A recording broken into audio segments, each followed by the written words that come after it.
বেশ কয়েকদিন ধরে লড়াই করছেন, যে কোনো ছাতার তলে, যে কোনো মতাদর্শের আর যে কোনো জায়গায় আপনাদের সবাইকে এই আন্দোলনে থাকার জন্য আমরা বলছি, রাস্তার লড়াইটা চালিয়ে যান। যে শক্তির বিরুদ্ধে আমাদের লড়াইটা, এরা প্রতি পদে যারা খুন করেছে তাদেরকে বাঁচানোর চেষ্টা করছে।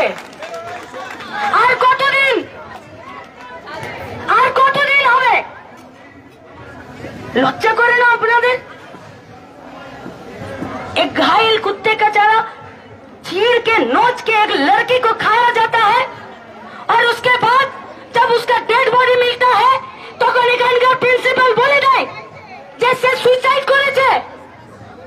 আরে কে আছে এই হসপিটালে যে ওর মাকে ফোন করে বললেন যে আপনার মেয়ে সুইসাইড করেছে? আরে ডাক্তাররা তো নাড়ি টিপে